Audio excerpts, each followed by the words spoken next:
As a very young kid, I wasn't so much obsessed with Popeye, rather I watched an awful lot of it, and I really enjoyed it.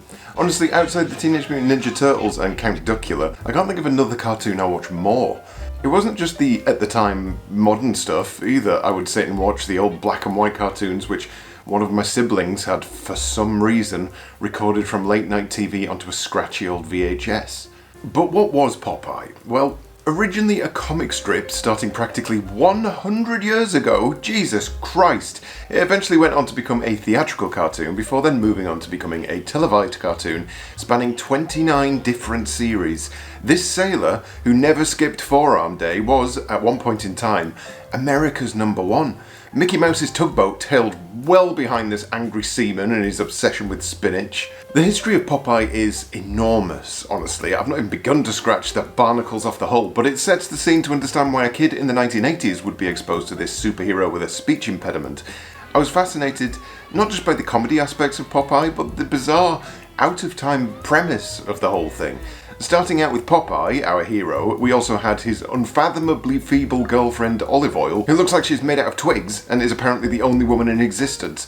We have Bluto, an absolute sex pest who constantly tries to steal olive oil for himself, and sometimes she just goes along with it, but then she doesn't. It's a very strange dynamic, but it's not as strange as this.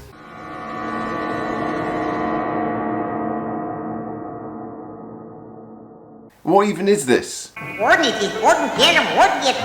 is this a part of the cartoon? And why does this guy love hamburgers so much? Why is it his only personality trait? There were over 30 characters in the original comic strips, with a further 20 more being added over the next 100 years.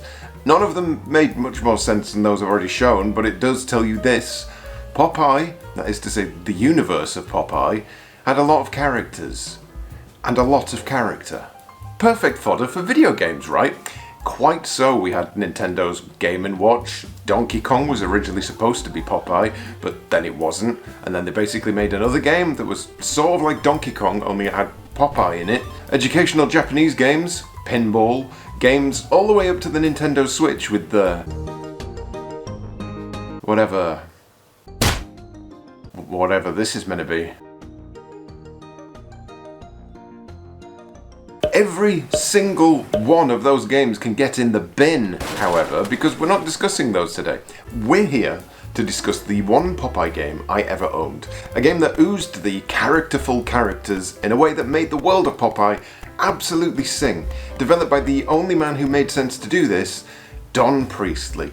When you wanted a game with character, you could not hope for anyone better. Scene change. I've been on a bit of a mission recently to pick up all of my favourite ZX Spectrum games that have been lost to whichever rubbish bin my parents decided to chuck them in. On a trip to Morecambe last year, I turned up this, the exact version that I had. Originally released with this snazzy looking blue cover, I think I actually prefer the bright and cheerful re-release from Alternative Software. Look, it even says Crash Smash on it, and those guys are almost never wrong 50% of the time.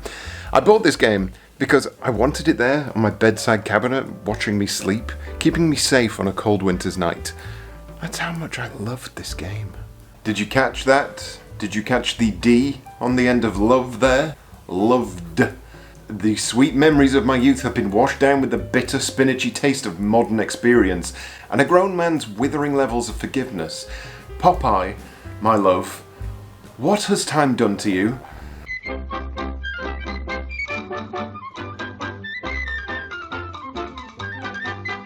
I had such high hopes. I specifically remember that the game had these incredible big, picturesque scenes with chunky characters, all of which had a life of their own. And yes, it was all there. It all still filled me with the same level of satisfaction, the same gratifying nod that says, yes, they've done Popeye proud. The game had issues that were obvious even at the time, but they were issues I understood even when I was a child. The game was slow, feeling almost laggy at times due to the over-animated movement. Switching between left and right isn't something you can do in a pinch. Popeye has to finish whatever animation he's doing before he can do anything else. But again, that was fine. It was the flip side of having these characters look like real characters doing real character things. I also remember that awkwardness of the 3D but not 3D gameplay that was bettered in Trapdoor. Popeye takes place on 3 individual planes, but there's often no visual indication of this. There's the foreground, the central ground, and a background. Understanding if you're on the same plane as an enemy is often just impossible luck. Equally, enemies will spawn into a screen faster than you can actually deal with them. There's a big pipe full of unfairness that it's often hard to forgive. But again, forgive it I did. I forgave a lot of things. This was just what I knew at the time. It's what I'd grown up with. But Popeye was also special. It wasn't just special to me as someone who watched it a lot. It was special because it was the first time I'd seen a video game take its source material and stick so close to its inspiration. Just seeing these first few screens again had me grinning from ear to ear. Look how beautiful it is. Look how full of life this ZX Spectrum game is. It's absolutely uncanny. I can't believe I'm finally seeing it again after so many years. Uh-oh, here's a thing. 5, maybe 6 screens into the game, I remember something that only just dawned on me as I finally made my way back to the lighthouse with the key that will open the door. This is all I ever saw of the game. I never got farther than this dragon on one end and this giant mosquito on the other. That was the extent of my knowledge, my memories, my brimming mug of nostalgic rum. This is where I always died, and it took me until the age of 40 to realise that all you had to do was walk around the top of the lighthouse, ensuring that the mosquito was always on a different plane than you. Foreground, central ground, background. It could not have been simpler, and yet the complete lack of visual nods meant my 8-year-old self didn't understand that. That's sort of a lie. There is a visual nod. The mosquito flies behind and then in front of the lighthouse, but I was 8. I didn't have the patience to watch something to see what it did. I ran in head first, getting stung to death on one end or burnt to a crisp on the other. That was what I knew. It was interesting, then, to see the game expand from there. The goal here is to collect all of the hearts, and to do so you need to navigate the world using the 3 planes of existence. It's not always particularly easy to know how, why, where, or when, but it's often fun to explore and try out different ways of accessing new areas. Until it's not. This big, evil vulture coming right at them. Until it gets really annoying. I'm just waiting around like an idiot. Until it really, really begins to drag your head underwater and hold it there while it screams, "Do you like this? Do you like this gameplay? Here's multiple unfair deaths. Here's a constantly draining timer. Here's some awkward navigation that makes no sense."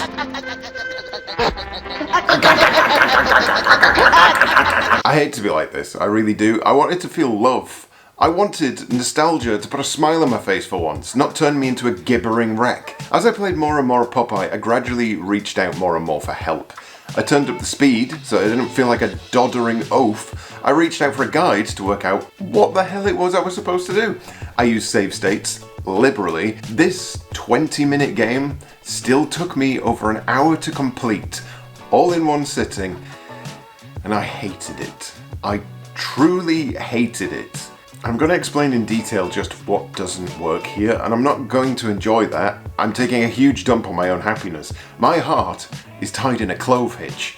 I wish, somehow, in some way, that I could create a parallel universe me, a me that didn't feel the hatred that I now feel, a me that perhaps looks almost exactly like me, maybe wearing slightly different clothes to ensure the audience understands that there are 2 different me's on display for the purpose of this video, a me that perhaps posts on Twitter and asks people for their thoughts on Popeye and then reads out the nice ones. If only I could make that happen. Make that happen. Make that happen. Make that happen.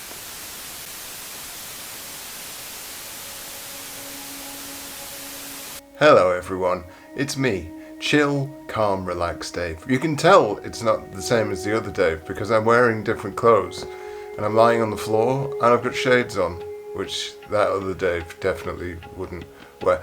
Anyway, I've been on the Twitter and I asked people for some nice things about Popeye. Well, specifically I just asked for anything about Popeye, but some people were nice. Newbie Coder says, "Yes, I played it in the day. Never completed it, but I did have a lot of fun with it. Good game from Don, Mr. Minder."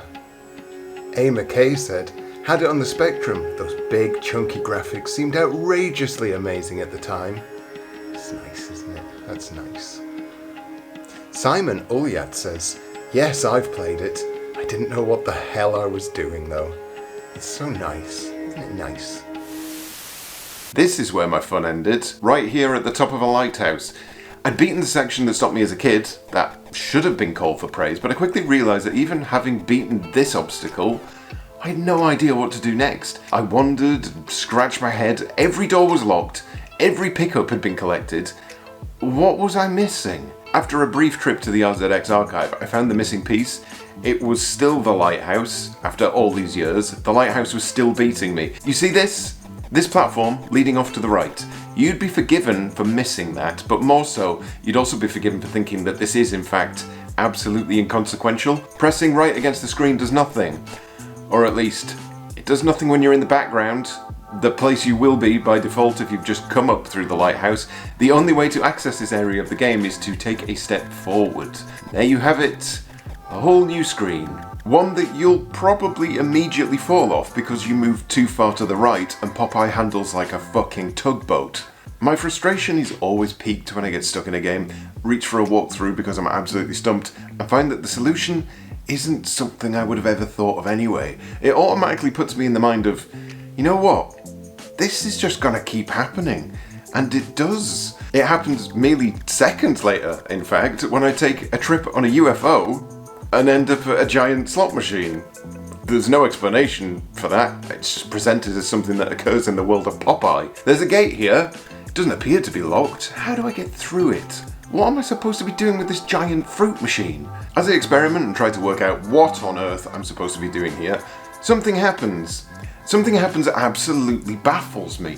The UFO touches me, and then the game ends. But I had spinach in my inventory. Spinach is, of course, an extra life, a way to continue after Popeye takes a hit from one of the annoyingly regular enemy appearances. But that's not what got me. It was this.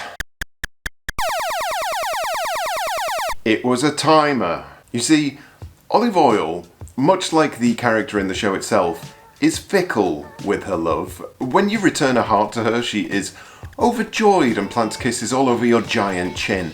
But that love is fleeting, because Olive, suffering perhaps from some kind of brain damage, quickly forgets about those kisses and begins to fall out of love with you immediately. All these enemies you're avoiding, all these puzzles you're solving, all these dangerous areas you're navigating, it's all for nothing if Olive Oyl doesn't get regular kisses. This woman, who sits at her window all day long having a minor stroke, has absolutely no respect for Popeye whatsoever. He's out there, day after day, avoiding vultures, aliens, witches, sex pests, climbing lighthouses and trying to understand why there's a giant slot machine, all in an effort to bring this wasp of a woman a handful of kisses, and she wants them now. Turn up at her window without any, and she won't even look him in the eye. What kind of monstrous fucking cunt?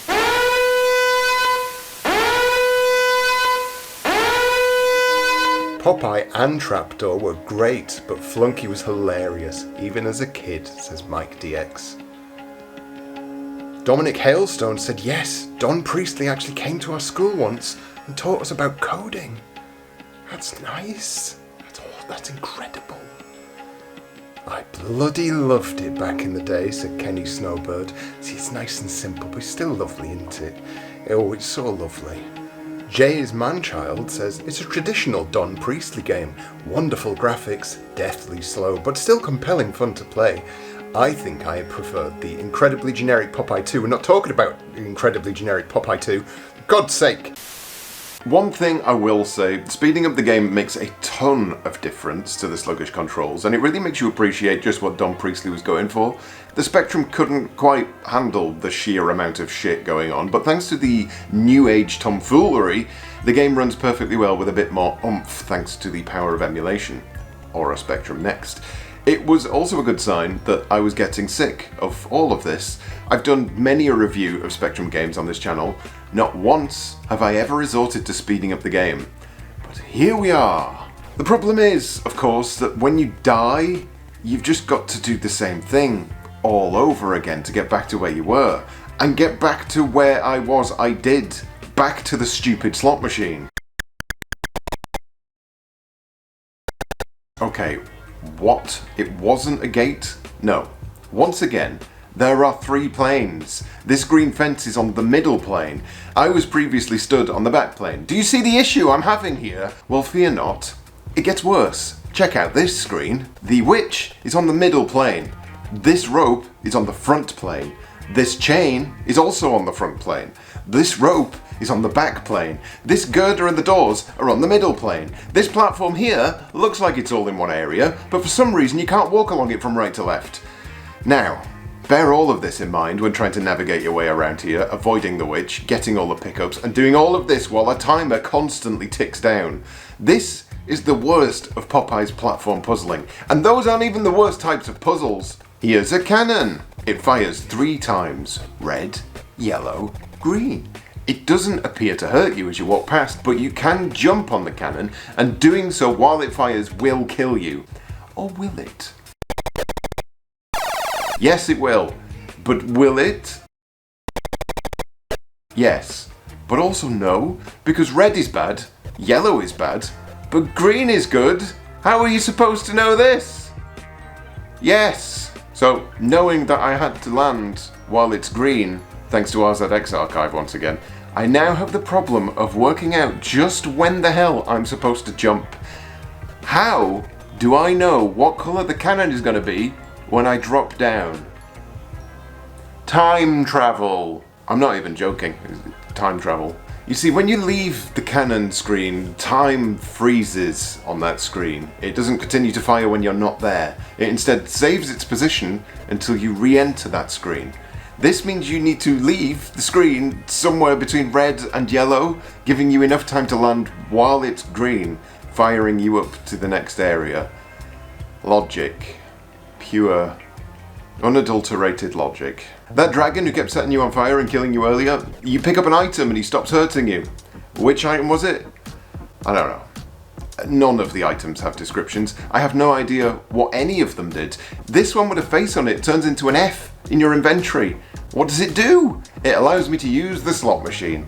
How do I know that? Because I've just watched the footage back. I had no idea that's what it did until after I'd already completed the game. But that leads us nicely back to that damn slot machine. If you want a segment that essentially puts all of the things I hate into one screen, here we have it. Your task here is to spell out the word Popeye, you pull the handle, and each reel spins. If one of the slots hits the correct letter, you can go and stand on the stairs in front of the reel and hold it in place. There's no visual indicator that you've done this, nor is there a visual indicator to tell you that you've accidentally switched it back off again. This is already frustrating, but wait! There's more. There's a UFO here that periodically flies by and will take a life if it hits you. If you're next to the handle, you need to step into the foreground to avoid said UFO, but if you walk left in the foreground, you'll fall down the hole in front of the green fence. So you have to be constantly mindful of where you are in this pseudo 3D realm that does not tell you at any time what position you're in. Because if you fall down that hole, you are done, sunshine. You'll have absolutely no time whatsoever to get back to the fruit machine before your heart meter runs out. If you're stood on the steps while the UFO passes by, the only way to avoid it is to walk all the way to the top. But that also switches off or on the holds that you've been putting on that reel. Now, with all of this in mind, remember that these reels spin randomly, and this timer is constantly ticking away. Even with the use of save scumming, and at double speed, it took me over 7 minutes to finally get it to spell Popeye. I did this with such a small amount of time left on Olive Oil's love stick, that I didn't even have time to collect all of the hearts. I had to grab some, drop down, absolutely leg it back to a love shack, so that I could then have enough time to go back and get the rest. And what is your reward for doing all of this?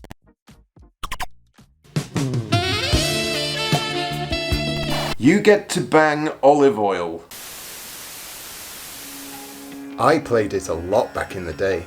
Don Priestley's a legend. I also love Trapdoor and Flunky, but never got close to completing any of them, says Ian Hamilton of Twitter.